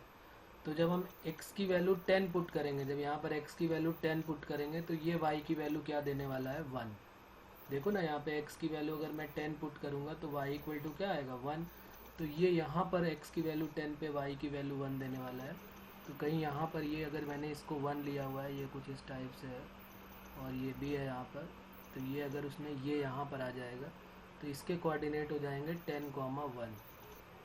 और अब यहाँ पर हमको किसका ग्राफ ड्रॉ करना है, y equal to modulus of x by 10 का।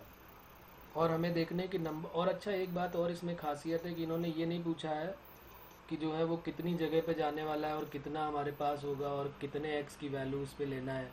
मतलब x की वैल्यू -इन्फिनिटी से +इन्फिनिटी के बीच में ही हमको चलना है। ऐसा कोई ज़रूरी नहीं है कि हमें कहाँ तक जाना है, कोई ऐसा रिस्ट्रिक्शन नहीं है। हम इस ग्राफ को आगे भी बढ़ा देते हैं, आगे भी बढ़ता जाएगा। तो चलिए अब हम ग्राफ ड्रॉ करते हैं दूसरे वाले पार्ट का अपना। y equal to modulus of x by 10। तो मॉड x का ग्राफ सबको पता है कि v शेप में होता है। तो जब 0 पुट करोगे तो 0 आएगा, तो यानी यहाँ पर हो गया। पाई बाई 2 पे, पाई बाई 2 का मतलब कितना हो गया, 1.57, और 1.57 अपॉन 10, तो यानी 1 के नीचे ही कहीं आने वाला है। फिर उसके बाद जैसे यहाँ पर आएंगे, और अच्छा 10 पे जब देख रहे हैं तो 10 पे 1 देने वाला है। तो 10 पे 1 देने वाला है तो क्या कुछ इस टाइप का बनेगा क्या, ज़रा समझिएगा। यहाँ पर कुछ थोड़ा सा बड़ा हो गया, ये इस टाइप से जाएगा ग्राफ और ये हो जाएगा। ये कुछ ग्राफ हमारा जाने वाला है ऐसे। देखो चेक करो, कहीं पर भी चेक करो, क्या कहीं कुछ गड़बड़ लग रही तो बताओ। देखो जब तुम यहाँ पे पाई पे रखोगे तो पाई पे पाई बाई 10 आ जाएगा, वो भी 1 से कम होगा। 2 पाई पे भी आएगा। फिर ये कहीं पर, क्योंकि इसको हम ऊपर नहीं ले जा सकते, किसी के दिमाग में आ रहा हो कि भाई ये इसको ऊपर कुछ ऐसे ऊपर बिल्कुल इसको जैसे हमने इतना बेंड किया हुआ है तो ऊपर तक ले जाओ, तो ऊपर तो जा ही नहीं सकता ना। क्यों, क्योंकि इसकी वैल्यू हमें जैसे ही ऊपर चला गया तो साइन एक्स के साथ इंटरसेक्शन बन, तो हमें नंबर ऑफ सोल्यूशन मिल जाएंगे। और हमको पता चल रहा है कि इसकी लिमिट क्या है, जब एक्स की वैल्यू 10 रख रहे हैं तब ये 1 दे रहा है। तो इसका मतलब जब x की वैल्यू 9 होगी, 8 होगी, 7 होगी, 6 होगी, 5 होगी, 4 होगी, 3 होगी, 2 होगी, 1 होगा, तो ये 1 से कम ही देने वाला है। और 1 से कम देने वाला है तो इसका मतलब साइन x को ये पक्का कट करेगा। उसी तरीके से जब हम इसकी बात करेंगे, इधर जब पीछे की तरफ जाएंगे तो यहाँ पर हम देखते हैं, तो जब यहाँ पर जाएंगे तो ये देखिए कुछ इस टाइप से जाएगा। ये ऐसे मॉडुलस ऑफ x जो है ये, तो ये हमारा modulus of x by 10 minus का हो गया और ये प्लस का हो गया। तो कुछ इस टाइप का हमारा ग्राफ ये आ गया। तो अब हमें नंबर ऑफ सोल्यूशन चाहिए कि नंबर ऑफ सोल्यूशन कितने मिले हैं। तो देख लेते हैं कितनी जगह पे इसने कट किया है, कितनी जगह पे कट किया है, ज़रा काउंटिंग कर लेते हैं कितनी जगह पे कट किया है। ये देख लेते हैं, एक ये 1 पॉइंट, दूसरा 2 पॉइंट। इसको थोड़ा डार्क ले लेते हैं क्योंकि ये बहुत ही लाइट हो रहा है, पता नहीं चल रहा हमें। एक काम करते हैं, ये ले लेते हैं। तो ये एक ये पॉइंट हो गया हमारा, एक ये पॉइंट, एक ये पॉइंट, 2, 3, 4, 5 और एक ये हो गया 6। तो ये जो ये इस टाइप से लिखा हुआ है, ये पॉइंट ऑफ इंटरसेक्शन हो गया इसके। तो ये पॉइंट ऑफ इंटरसेक्शन हो गया, इसका मतलब इसने इतनी जगह पे कट किया है। तो इसके नंबर ऑफ सोल्यूशन क्या हो जाएंगे, तो आंसर क्या हो जाएगा इसका, number of solution, number of solution equal to number of point of intersection of two curve. और ये कितने हैं, 6। तो 6 सोल्यूशन हमारे आने वाले हैं, ये हमारा आंसर हो जाएगा। ओके बच्चों, बात क्लियर हो रही है। तो एक हमारा क्वेश्चन ये हो गया। उसके बाद एक दूसरा क्वेश्चन ले लेते हैं, सेकंड क्वेश्चन। क्वेश्चन सेकंड क्या, वो तो 6 के बाद 7 हो जाएगा। क्वेश्चन नंबर 7 में कह रहा है फाइंड द नंबर ऑफ, फिर इसका भी लिख लेते हैं, नेक्स्ट क्वेश्चन है हमारा, find the number of solution. एक और इसी तरह का एक्स वाला लिख लेते हैं, फिर आगे बढ़ेंगे। Find the number of solution, या ऐसे करके लिख लेते हैं, the number of solution of, the number of solution of equation modulus of tan 2x, modulus of tan 2x equal to sine x in x belongs to 0 to pi. 0 से पाई के mid में हमको देखना है कि कितने सोल्यूशन मिल रहे हैं। ए ऑप्शन में दिया हुआ है 0, एक ऑप्शन में नहीं 2 दिया हुआ है, बी ऑप्शन में दिया है 4, सी ऑप्शन में 6 और डी ऑप्शन में दिया है नन ऑफ दीज।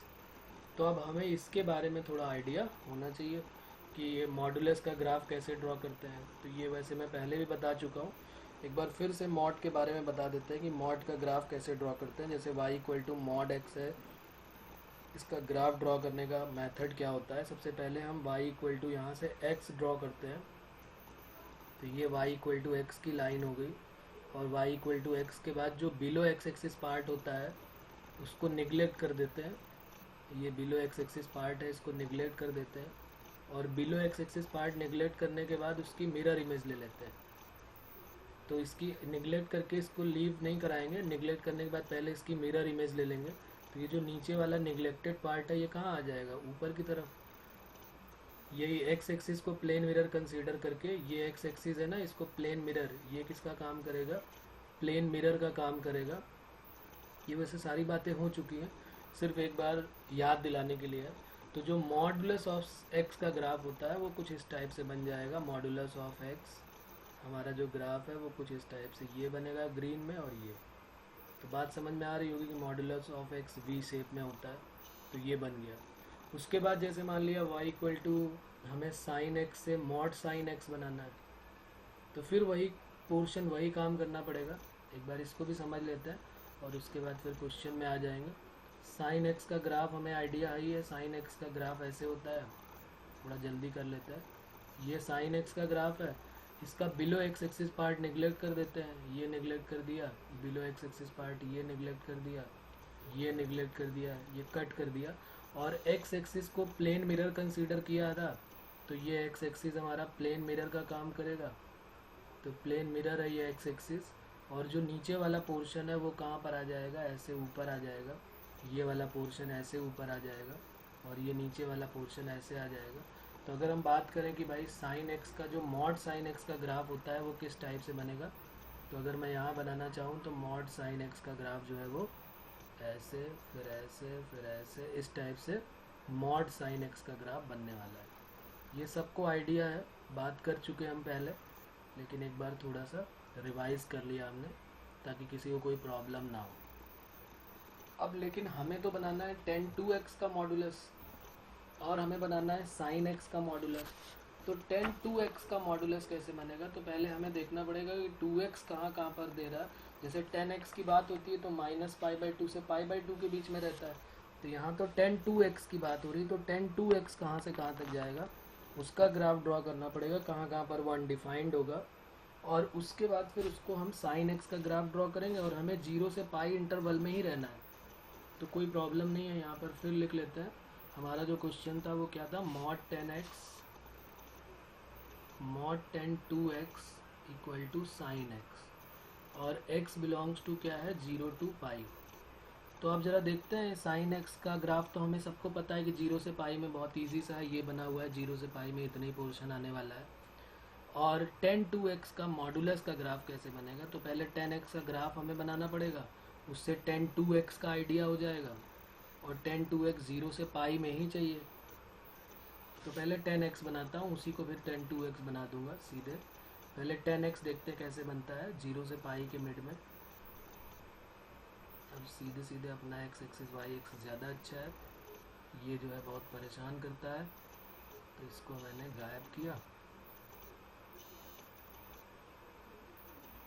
आजा भाई, अरे यार ये लोग तो आते ही नहीं, सुनते ही नहीं, कोई बात ही नहीं सुनता है मेरी। देख लो, तो ये हमारा हो गया x एक्सिस, ये हो गया। और इधर भी ले लेते हैं, माइनस का भी ले लेते हैं ये। तो अब हमारा साइन x का नहीं, हमें tan x का बनाना है। तो हमें पता है -π/2 से π/2 के बीच में रहता था। पहले मैं tan x का बनाता हूँ, फिर उसी को थोड़ा चेंज कर दूंगा, आइडिया हो जाएगा आपको तुरंत कि कैसे बनाया हुआ।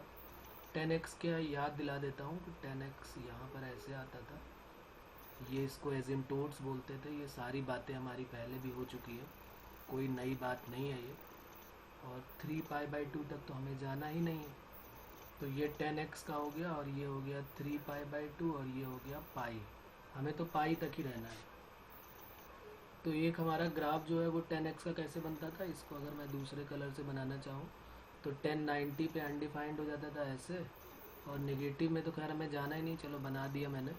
और दूसरा वाला जो होता था वो इस टाइप से होता था, tan 180 पे 0, और tan 90 पे ये नेगेटिव हो गया ये, क्योंकि सेकेंड क्वाड्रेंट में tan नेगेटिव दे देता है। तो ये इस टाइप से बनता था। अब मॉडुलस ऑफ की जब बात होगी, जब मॉडुलस फंक्शन की बात होगी, तो 0 से पाई तक हमको जाना है, और π/2 पे भी देखना है, और इस पे भी देखना है। तो जब मॉडुलस ऑफ tan 2x की बात होगी, तो ये जो है tan x का जो पीरियड होता है वो पाई होता था, लेकिन tan 2x का जो पीरियड है वो क्या हो जाएगा, tan 2x का पीरियड, तो π/2 हो जाएगा। tan 2x का period of tan 2x, t of tan 2x। बात क्लियर हो रही ना, t का मतलब पीरियड, tan x का पीरियड पाई, तो 2x का π/2। तो अगर मैं इसका ग्राफ बनाना चाहूँ, इसका मॉडुलस, तो ये ऊपर शेप आ जाएगा, ये बिलो एक्स एक्सिस कट हो जाएंगे। लेकिन अभी तो हमें tan 2x का बनाना है। तो देखो क्या चेंजेस करेंगे यहाँ पे, जहाँ जहाँ पे 2x है, जहाँ जैसे यहाँ पर ये tan x जो होता था, y इक्वल टू जो tan x होता था, वो अनडिफाइंड कहाँ कहाँ पर होता था, जब x की वैल्यू π/2 पे होती थी, -π/2 और π/2 पे। लेकिन जब बात 2x की होगी तो कहाँ पर हो जाएगा, ये -π/2 और ये π/2 लिखा हुआ है। तो जैसे हम यहाँ पर x निकालेंगे तो x के लिए क्या हो जाएगा, -π/4 और +π/4। तो इसी को देख के मैं tan 2x का बनाने की कोशिश करता हूँ, ज़रा समझिएगा आप लोग।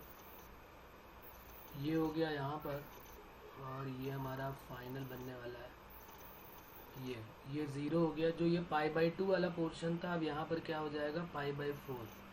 इसमें कोई डाउट नहीं आना चाहिए। क्यों डाउट नहीं आना चाहिए, क्योंकि पता है कि tan 2x की बात हो रही है, और x की जगह पे जैसे ही मैं π/4 रखूँगा तो अपने आप 2 × π/4 क्या देने वाला है, π/2, और tan 90 की वैल्यू क्या हो जाएगी, अनडिफाइंड। तो अब यहाँ पर हमारे पास ये हो गया, एक हमारे पास ये, इसका ज़रा बाउंड्री ड्रॉ कर लेते हैं, ये आ जाएगा, और एक बाउंड्री यहाँ पर ड्रॉ कर लेते हैं, और एक बाउंड्री फिर यहाँ पर भी ड्रॉ होगी।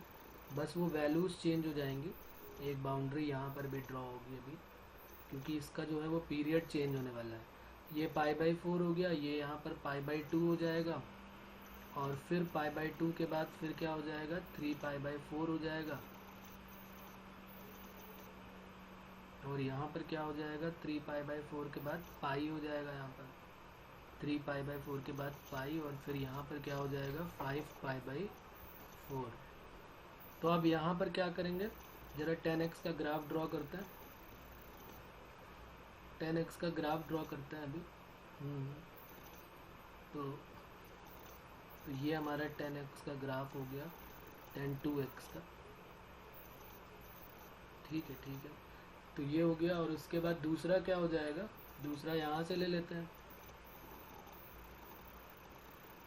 वेरी गुड, ये बन गया, ठीक है। और तीसरा क्या बन जाएगा। अब यहाँ पर जब तीसरे की बात करेंगे तो पाई पे क्या बनने वाला है, ज़रा इसको देख लेते हैं। ये बन गया। ओके, और 5π/4 पे जब जाएंगे तो और आगे हो जाएगा। अब यहाँ पर हमें 10x का 10 2x का ग्राफ तो आ गया, लेकिन हमें अब मॉडुलस 10 2x का चाहिए। मॉडुलस 10 2x में क्या हो जाएगा, मॉडुलस 10 2x में बिलो एक्स एक्सिस पार्ट को निगलेक्ट कर देंगे, बिलो एक्स एक्सिस पार्ट को निगलेक्ट कर देते हैं, तो ये वाला पोर्शन जो है वो निगलेक्ट कर देते हैं। ये निगलेक्ट हो गया, ये निगलेक्ट हो गया, ये निगलेक्ट हो गया, ये सारा निगलेक्ट पार्ट हो गया। और इनकी मिरर इमेज ऊपर ले लेते हैं। तो जब इनकी मिरर इमेज ऊपर लेंगे तो ये कुछ इस टाइप से बन जाएंगे, ऐसा कुछ बन जाएगा ये यहाँ पर, ये ऐसे। इसी तरीके से इसका भी ऐसे ही आने वाला है ये, और सिंपल इसका भी कुछ इस टाइप से आने वाला है ये। ओके, अब उसके बाद क्या होगा, यहाँ तक के बाद अब क्या करेंगे। अब हमें जो है ये बन गया 10 2x का ग्राफ। अगर मैं इसको पूरे को ग्रीन से कर दूं तो ये हमारा जो है ये ग्रीन शेप में जो बन गया, इसको भी शेडेड कर दूं तो ये जो ग्रीन शेप में बना है ये पूरा का पूरा हमारा किसका ग्राफ हो जाएगा, 10 2x का। ठीक है, ये हमारा ग्राफ है मॉडुलस ऑफ 10 2x का। ठीक है, जो ग्रीन से बना हुआ।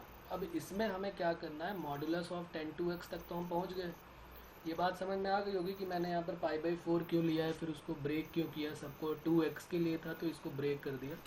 अब यहाँ पर मॉडुलस ऑफ 10 2x को साइन x की इक्वल करना है, तो अब हमारा काम क्या है, साइन x का ग्राफ एक और ड्रॉ करना पड़ेगा।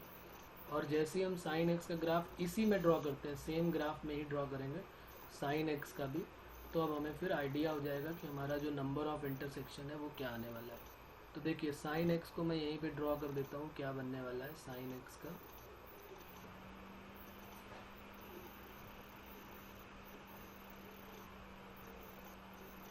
यहाँ पर साइन 90 की वैल्यू 1 हो जाएगी, तो 1 को बस मुझे यहाँ मार्क करना पड़ेगा कि ये 1 हो गया।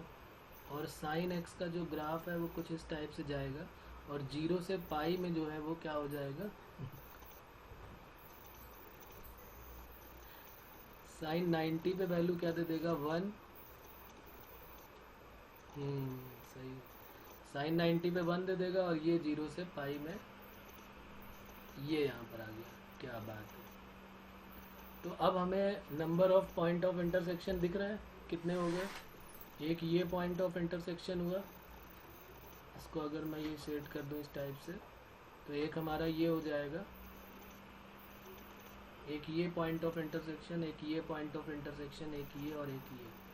तो नंबर ऑफ सोल्यूशन सभी को दिखाई दे रहे होंगे, मुझे भी दिखाई दे ही रहा है कि देयर आर 4 सोल्यूशन। तो number of solution equal to क्या हो जाएगा, 4। तो ये हमारा बड़ी मेहनत के बाद 10 2x बना, और मॉडुलस 10 2x बना, और उसके बाद हमने साइन x का भी बना दिया। 0 से पाई में सबको पता है कि साइन x का ऐसे ही बनने वाला है, बस 1 से ऊपर नहीं जाएगा, तो बस ये इतनी जगह पे ही कट करने वाला है, इस बात का ध्यान रखेंगे। ओके बच्चों, और अगर किसी को आइडिया नहीं होता, किसी को ये प्रॉब्लम होती कि भाई ये साइन x नीचे से क्यों गया, कहीं ऐसा तो नहीं है। देखिए एक डाउट आता है यहाँ पर, मैं इसके बारे में बात कर देता हूँ, क्योंकि ये भी बहुत इंपॉर्टेंट है, आगे चल के प्रॉब्लम क्रिएट करेगा। जैसे कुछ लोग 10x का ग्राफ बनाएंगे, तो ये इस टाइप से ये लाइन बनती है y = x की, पहले भी बता चुका हूँ मैं।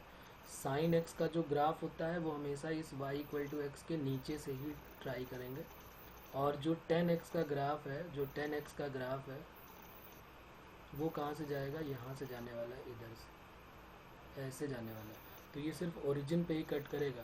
कोई 10x का ग्राफ ऐसे ना बना दे कि ये ऐसे करके ऐसे बना दे और साइन x का ऐसे करके ऐसे बना दे, ये बिल्कुल गलत बात है। आगे चल के आप फंसोगे, बहुत ही प्रॉब्लम आने वाली है। साइन x जो होता है वो हमेशा y = x के नीचे रहेगा, और जो 10x है वो y = x के ऊपर रहने वाला है।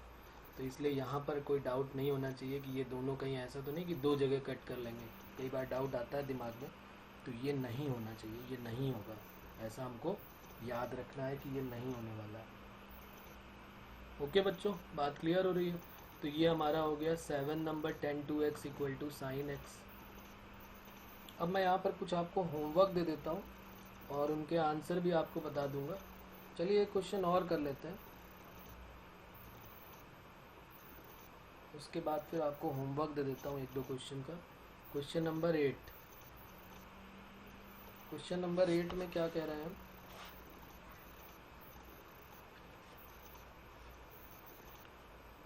Number of distinct real roots of the equation, the number of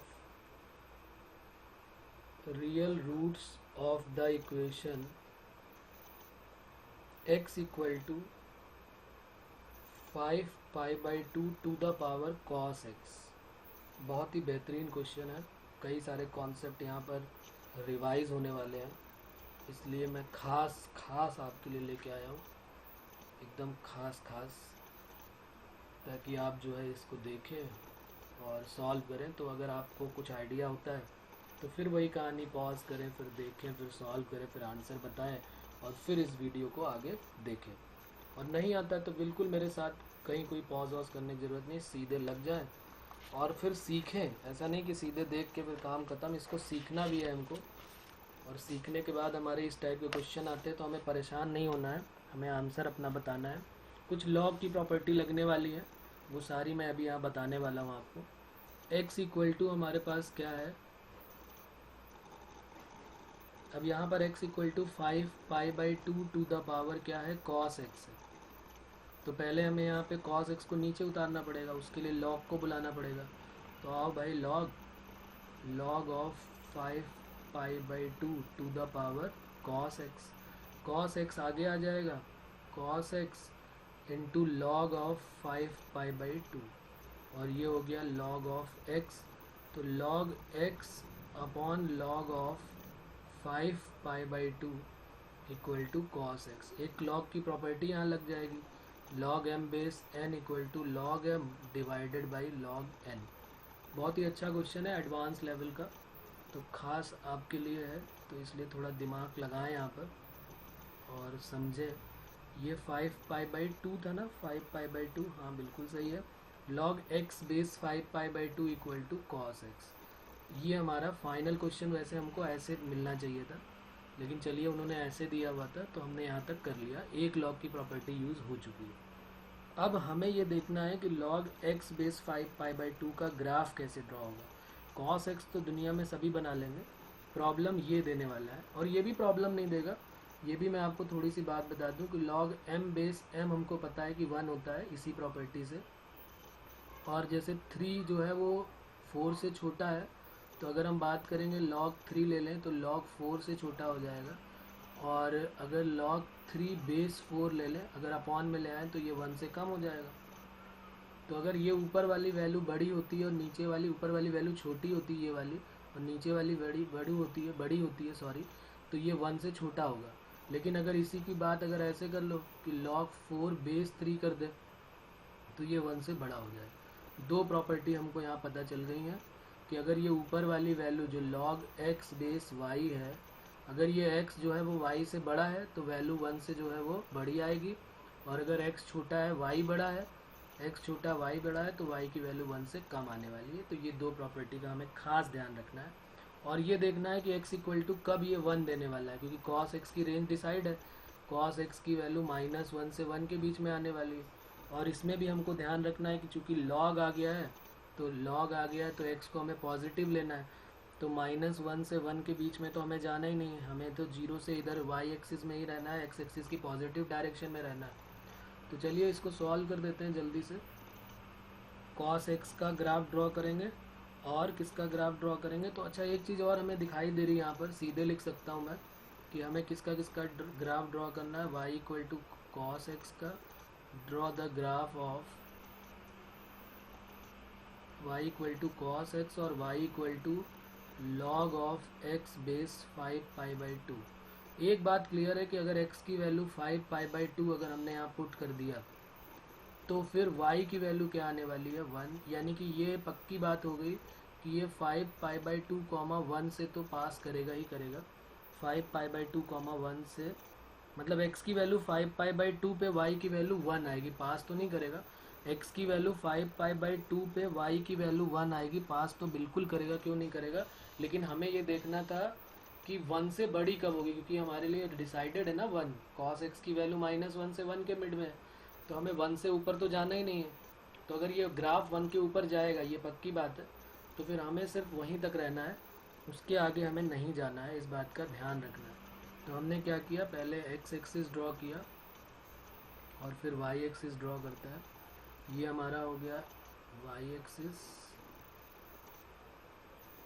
और ये हमारा हो गया x एक्सिस, ये आ गया x एक्सिस। थोड़ा सा घूमते हुए गया है, कोई बात नहीं, उससे तो अच्छा है कि हम जल्दी कर लेते हैं। ठीक है, अब इसमें हम cos x का पहले ग्राफ ड्रॉ करेंगे। cos x का ग्राफ ड्रॉ करने के लिए हमें cos के 90 के पास जाना पड़ेगा, इस टाइप से कुछ जाएगा ये।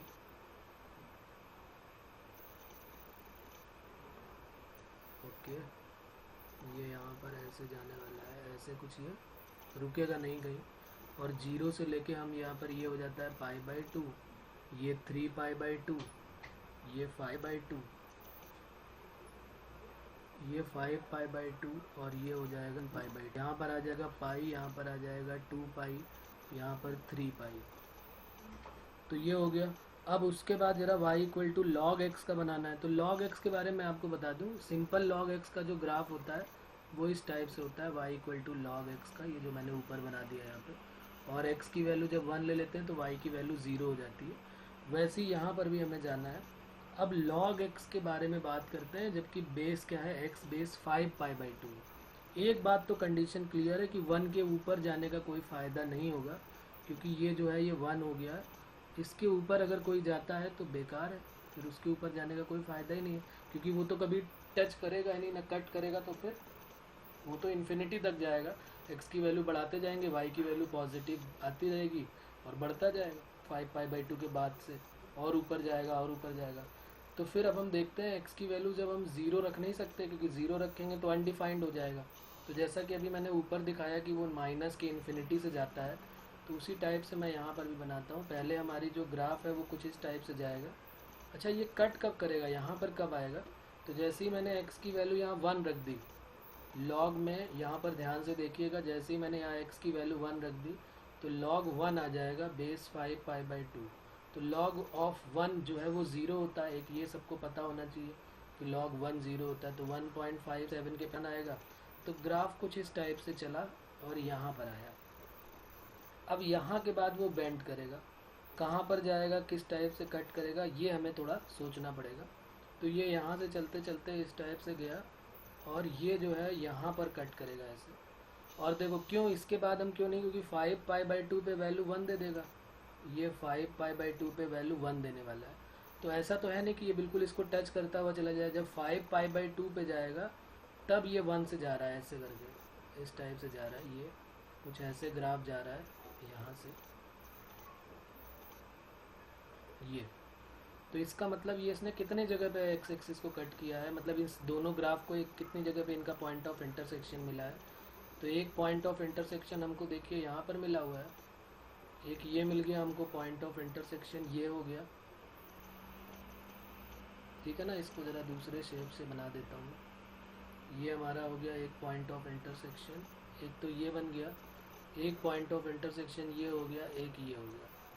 तो नंबर ऑफ सोल्यूशन कितने मिले, कितनी जगह पे इस कर्व ने कट किया है, तो हमें दिखाई दे रहा है कि ये जो है नंबर ऑफ सोल्यूशन जो है, नंबर ऑफ सोल्यूशन जो है वो कितने हो गए, 3।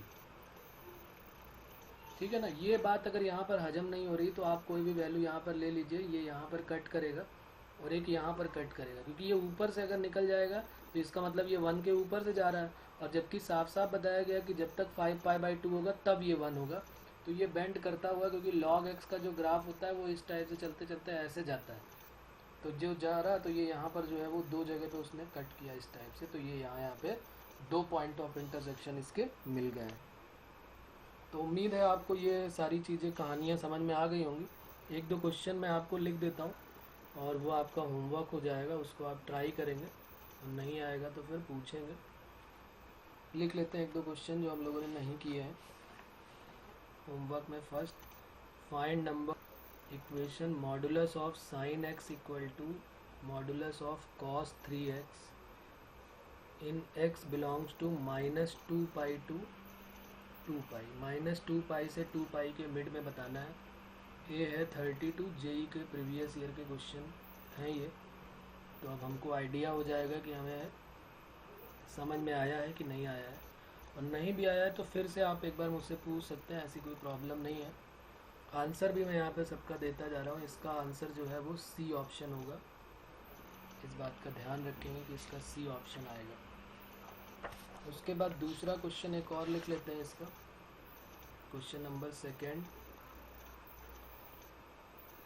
If modulus of cosec x equal to 5 pi by 4 minus modulus of x by 2 for every value of x belongs to -2 pi to 2 pi, then the number of solution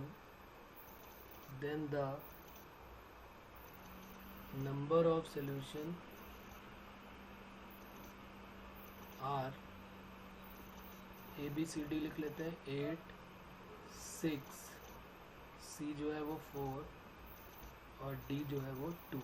answer इसका यहाँ पर लिख देता हूँ, इसका आंसर है A। ठीक है, तो एक क्वेश्चन हमारा ये हो जाएगा। उसके बाद एक और लिख लेते हैं, क्वेश्चन नंबर 3 है, वही है find the number of solution of equation 6 into mod sine x equal to x if this equal to this where x belongs to 0 to 2 pi, 0 से 2 पाई है ये। Then number of solution is, number of solution क्या होगा ये हमको बताना है। ए की वैल्यू जो है ऑप्शन में दिया हुआ है, ए ऑप्शन है 0, बी है 3, सी है 5 और डी है 4। इसका भी आंसर मैं यहाँ लिख देता हूँ। इसका आंसर क्या है, इसका आंसर तो डी इसका आंसर हो जाएगा। ये हमें करना है। तो ये हो गए हमारे कुछ क्वेश्चंस जो हमें करने हैं, ये हमारा होमवर्क हो जाएगा। और उम्मीद है कि आपको ये क्लास का जो काम है ये आपको समझ में आ गया होगा। बाकी फिर नेक्स्ट टर्न पे फिर मिलेंगे कुछ अच्छे क्वेश्चंस के साथ। अगर ऐसा कुछ मुझे लगा कि आपको देने लायक कुछ है तो फिर हम लोग बात करेंगे।